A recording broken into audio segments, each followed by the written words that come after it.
Hello, good afternoon. It's coming up to 1:45 in the afternoon on Friday the 29th of January.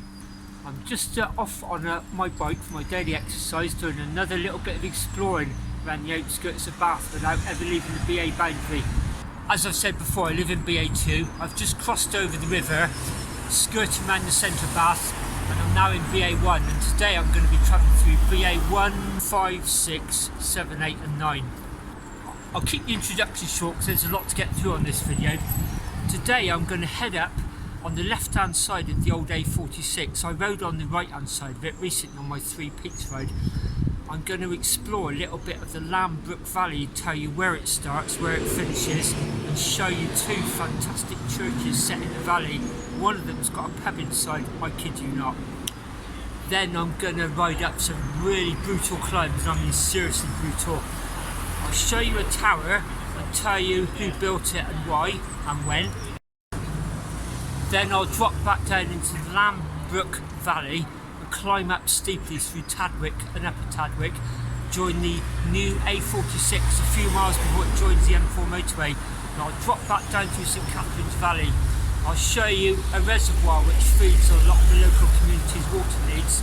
I'll show you that from a couple of hundred feet above. It's pretty impressive, I can tell you. Then lastly, there'll be two ex-monarchs connections. And to finish it off, we'll go and see where the Lambrook itself flows into the River Avon on the way back into Bath.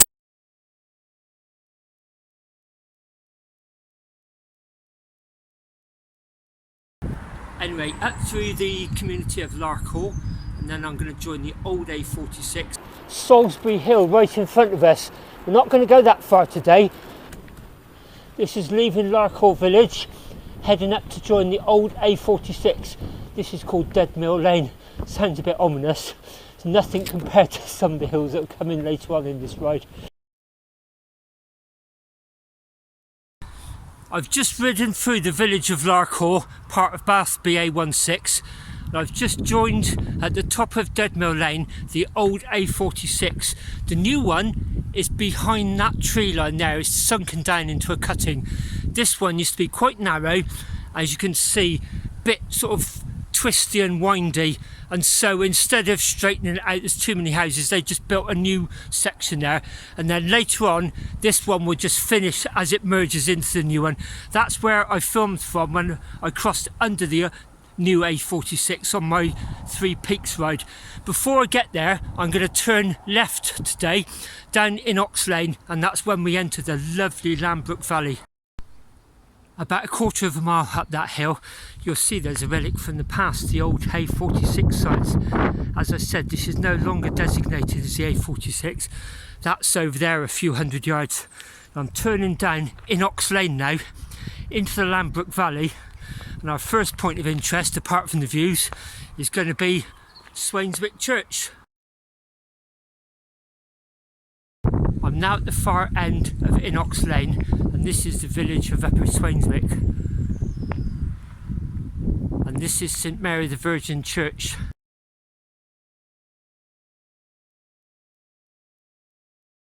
The road becomes a no-through road there. What we do is go along there and take the first left-hand turn in. It's a very small village. There's no shop here or pub. Whether there used to be, I'm not sure, and that makes perfect sense for having a pub and a cafe in it. And so they've converted it into a community centre, and here you can see church, pub, cafe, school and community. What a fantastic idea. I'm not going to go in today, even though it says open. I'm still very aware of the coronavirus restrictions. Wow, it's raining heavy overnight and right up to about 9 AM this morning, so this is quite surprising being so sunny now. Just before I leave this church, I'll point this out to you. There's a public footpath going right down into the valley, and that's our next destination over there, Woolley. And this footpath takes you straight over to the next church. You may see there's a very steep road going up there. That really is a backbreaker. So this short little stretch up to this first left-hand turn. In fact, I'm going to have to go along there and get my feet in the pedals and take a run up to this.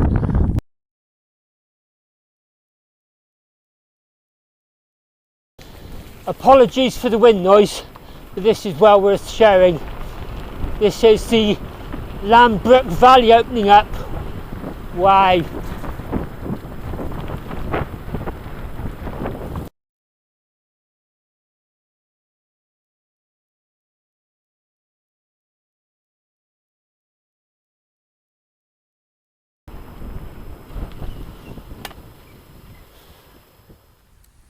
About half a mile after Upper Swainswick, there's this road that runs right through the heart of what I call the Lambrook Valley. Now, I don't know if that's an official designation, I suspect not. As usual, I try and cite all my sources in the description below. Anything I'm unsure of, or if it's an opinion, I always try and make that very clear. Next, we're going to be heading left down through Woolley, down this real steep road. Before I start climbing up that hill, at the bottom of this dip, I'll show you the brook itself, and then we'll have to take another run up to that hill there. That really is a killer, up to that farm and then the church.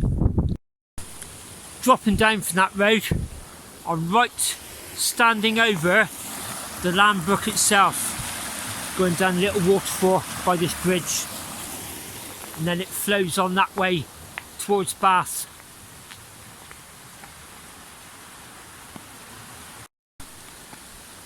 Lambrook rises from several springs right at the very southern end of the Cotswolds, and then it flows down into this brook which travels 2.5 miles from near Tadwick, where we'll be going through shortly, down into the outskirts of Bath, through Lambridge area near the junction of the A4 and the original A46, and then it flows into the River Avon just beyond that. I'll visit that spot at the end of the ride and I'll show you where I mean. Now what I need to do is get my feet back in the pedal clips, take a bit of a run up to that hill back there, because that really is short and sharp up towards the hamlet of Woolley, and I'm going to veer off to the left and look at the second church, looking back over at the Swainswick church, and then what I'll do is head back towards Larkhall. In fact, I'm going to go all the way back to Larkhall Athletic Club. There's a football pitch there, take a sharp right hand bend and then go up Collier's Lane to the top of Lansdown. That's another killer of a hill, not quite as steep but much longer. Just after that short and very sharp hill up to the hamlet of Woolley, you turn left down this no-through road, and this is All Saints Church. Wow, look at this, quite a grand structure for a relatively small dwelling. And you'll see the footpath sign there. That's the other end of that footpath we saw at Swainswick Church.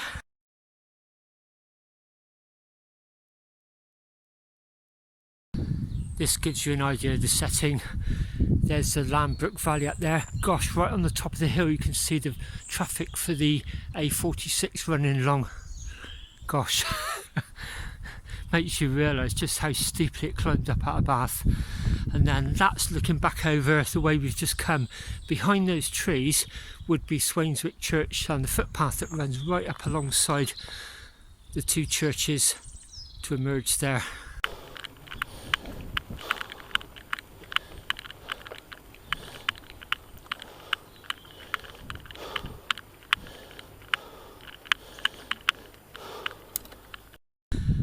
I'm now doubling back towards Bath and Larkhall from Woolley, but this view at the entrance to Crossley's farm gives you a really good overview of what we're doing.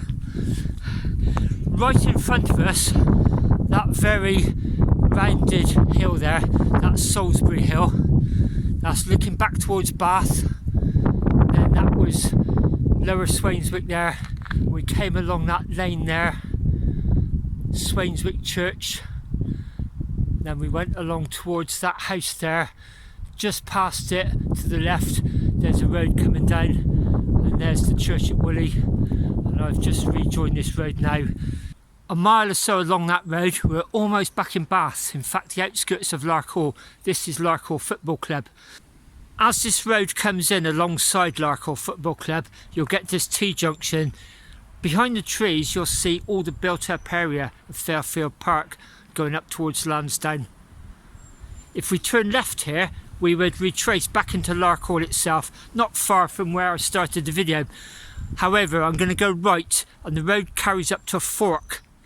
And if you were to turn left, that would take you up through the village of Charcombe and bring you out near the Hare and Hounds at the top of Lansdown Road. We're going to fork right and go up Collier's Lane. There's some good views going up Collier's Lane, so I'll stop and take a few photographs. It's a good excuse to get off and have a breather. This is Collier's Lane coming up. You can probably gather how steep it is by my breath, and also the amazing views you're looking down on.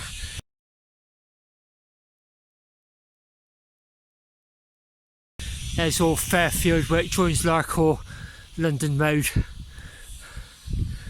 Looking all across Bath, and then this way through the gate over towards Salisbury Hill. Another slog up to the top. This really is a backbreaker, this hill. Well worth the effort for the views though. This is another view approaching the summit. That's what used to be the Ensley establishment, MOD. It's now all residential.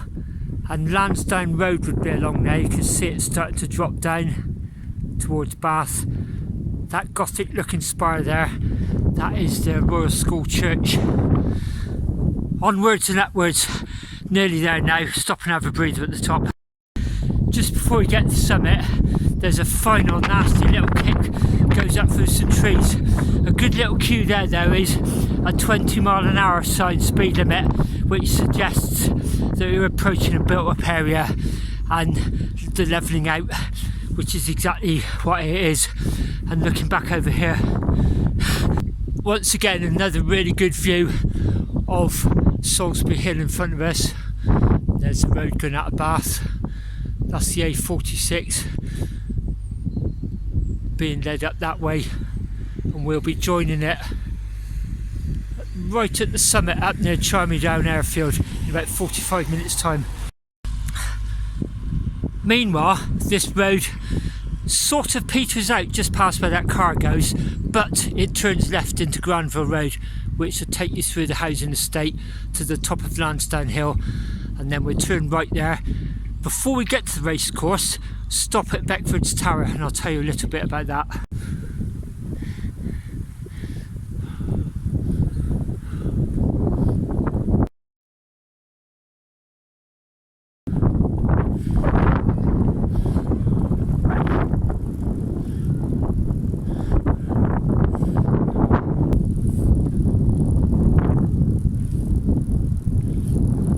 Granville Road emerges onto this Lansdown Road, so that way would be Bath. So I'm heading this way towards Bath Racecourse and Langridge, where I'm going to drop down past the village hall. But first of all, this is Beckfords Tower. Beckfords Tower was built in the 1820s for a local wealthy Bath resident.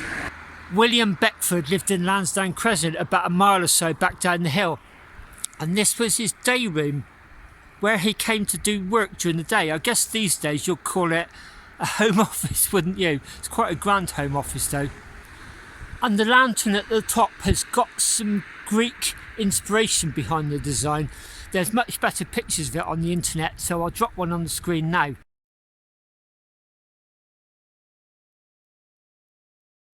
We're going to carry along here for about a mile, past Bath Racecourse, then turn down by Langridge Village Hall.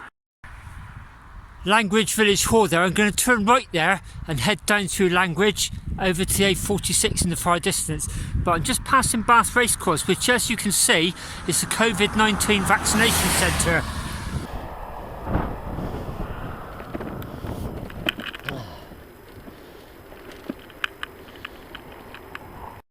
I'm now back at Langridge Village Hall, so I've just turned off the main road opposite the racecourse. I'm going to head steeply down into Langridge itself, back down to the Lambrook Valley. You may see in the very far distance lots of dots going along there. That's the A46 approaching the motorway. We're actually going to rejoin that road we were on earlier on from Swainswick, heading up towards Tadwick, and we turned off left and came up this way. So we've done this big circuit.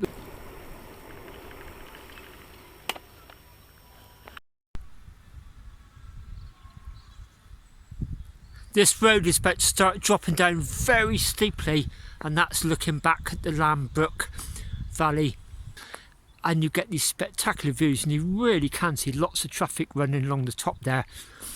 And just descending into this, it's like descending into an oil painting. It's just absolutely amazing. Wow. It goes all the way down to the bottom. Then when we get to T-junction, this time instead of going right back towards Bath, we're going left all the way back up.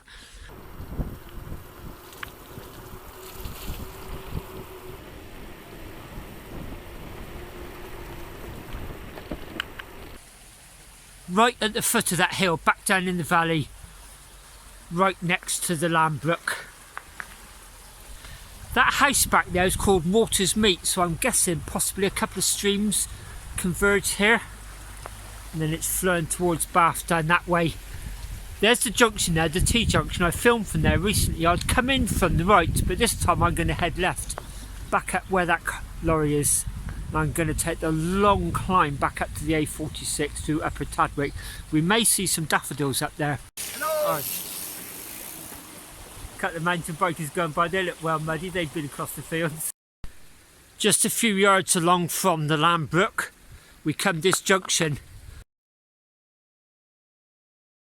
So now we're leaving the Lambrook Valley, heading up over the hill, crossing over into the St Catherine's Valley. All these snowdrops, surely snowdrops should be flowering before daffodils, shouldn't they? All the seasons are at kilter. I think there may even be an early crocus up there as well. Yeah, look at that, first crocus of the year. As well as all the snowdrops and the first crocus of the year, here's the daffodils. I saw these, they were out a few days after Christmas.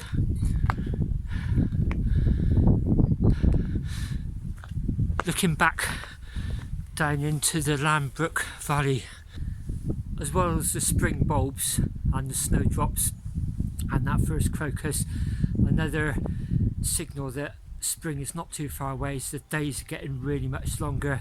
Just before Christmas it was dark by about 4 p.m. I quite often have the central heat on by 4. Last night for instance it was still light-ish around about 5:30. This is approaching the summit, looking back down in the Lambrook Valley, then up at Lansdown. That was the way we came. There's a very sharp bend in the road, 90 degrees, and you're almost at the contour, which is the summit. The A46 main road is literally just over the brow of that hill. In fact, you can probably just see the top of the lorry going by there. Oh, look at that view. Wow. Just a few hundred yards on from that right-hand turn, looking back down, we left the valley now. We're just about to join the busy A46. I say that there's a break in the traffic. That would be Bath that way, Stroud that way, although most of this traffic will be going to the M4 junction about a couple of miles from here. I'll wait for a gap in the traffic. Now I'm going to do a left-hand turn just along there, a couple of hundred yards. You may see the sign there, look, telling you there's a right-hand turn coming up. And then drop down through the St Catherine's Valley. As you turn right off the A46, you drop down a long way back into Bath down this minor road. It passes through St Catherine's and then North End, and it drops steeply. You can see we're looking down on Monkswood Reservoir. That's supplying fresh water for the surrounding area. This road is quite demanding technically, even though it's going downhill. It's very narrow, it's very muddy in places this time of the year. It's quite steep as well, and the road surface is quite broken up in places.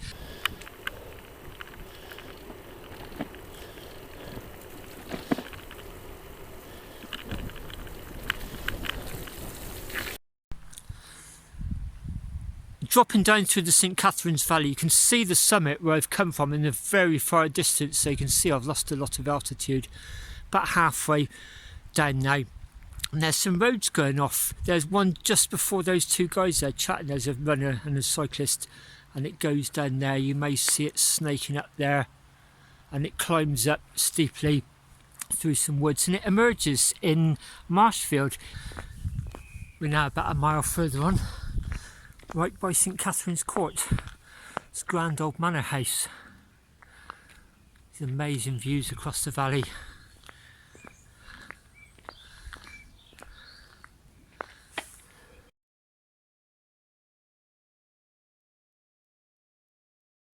Local legend has it that while he was married to Jane Seymour, Henry VIII had an illegitimate child, a daughter. And in 1546, after the dissolution of the monasteries, who actually owned this land, Henry VIII gifted this house, this manor house, to John Mort on the condition that he raised this illegitimate child of his. I can't confirm that story is true. In fact, I've never researched it. It'd probably be quite easy to disprove because the dates wouldn't match up. But what I've always found fascinating is in the 1980s, the actress Jane Seymour, Jane spelt with a Y, actually moved in, bought this house and moved in.